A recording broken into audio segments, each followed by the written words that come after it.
আসসালামু আলাইকুম সবাইকে। আশা করছি যে যেখানে আছেন নিরাপদে আছেন, ভালো আছেন।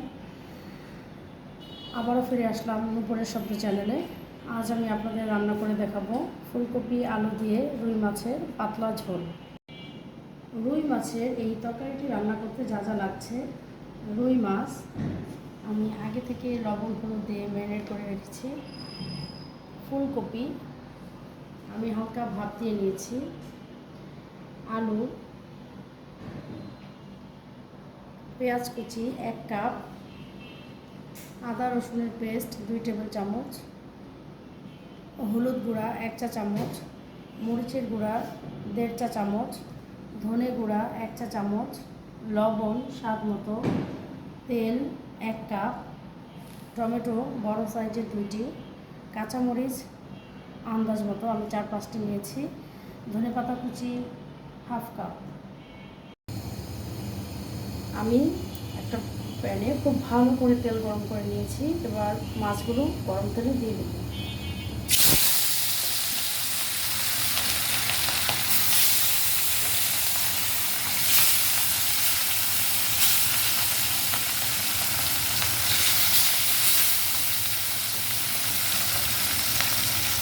এবার আমি ভাজা মাছ উল্টে দেব।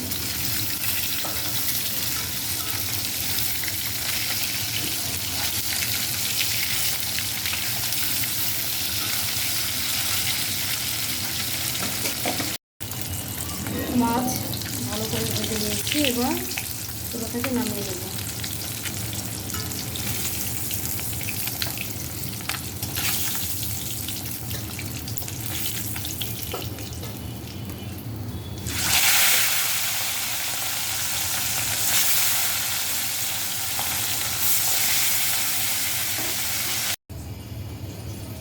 মাছ ভাজা হয়ে গেলে সেম তেলে আমি তেল ভালো করে গরম করে পেঁয়াজ কুচি দিয়ে দেবো।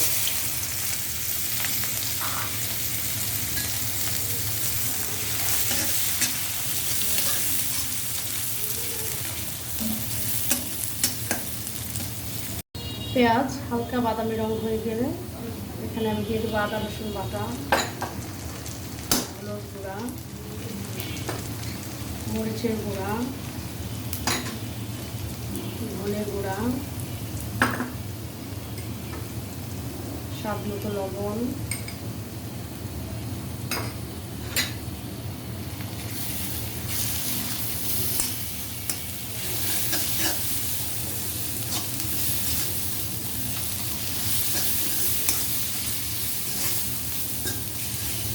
সামান্য পানি দিয়ে দিচ্ছি।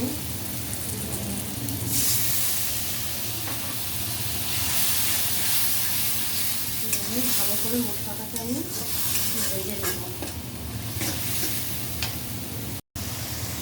মশলা কষানো হয়ে এসেছে, এবার আমি এখানে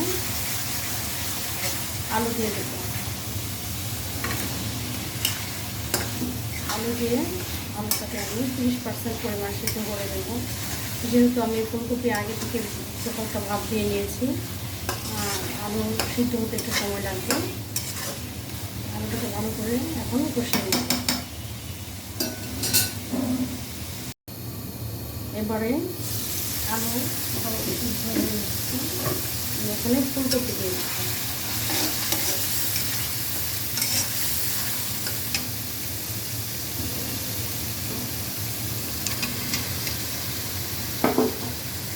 ফুলকপি ও আলু এখন ভালো করে কষিয়ে নেব।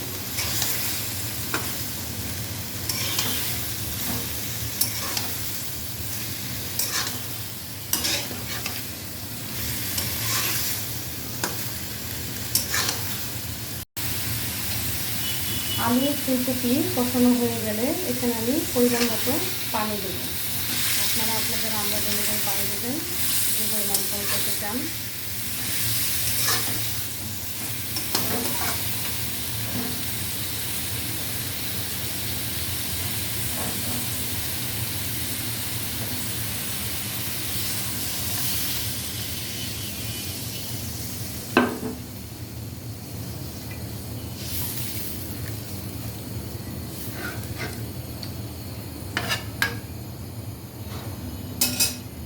এবারে ঢাকনা দিয়ে আমি এটা ঢেকে দেবো সিদ্ধ হওয়া পর্যন্ত।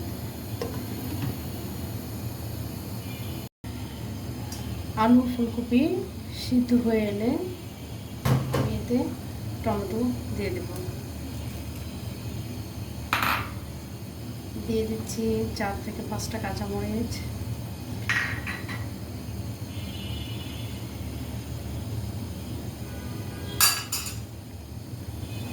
আগে থেকে ভেজে রাখা মাছ,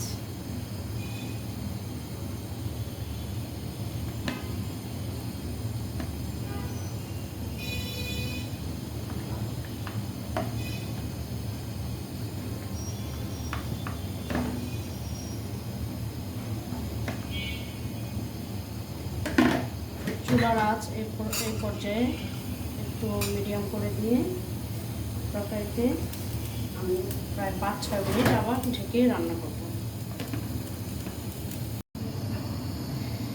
5-6 মিনিট পরে ঢাকনা উঠিয়ে তরকারিতে আমি এখন ধনেপাতা কুচি দিয়ে দেবো।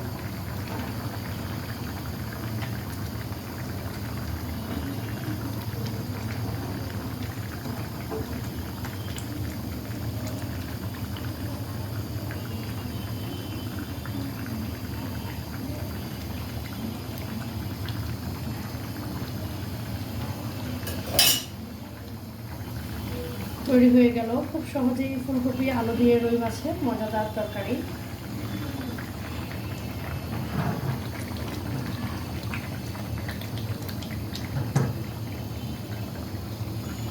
আশা করছি আপনাদের কাছে রেসিপিটি ভালো লেগেছে। ভালো লাগলে পাশে থাকুন, আরও রেসিপি পেতে চোখ রাখুন উপরে সত্য চ্যানেলে।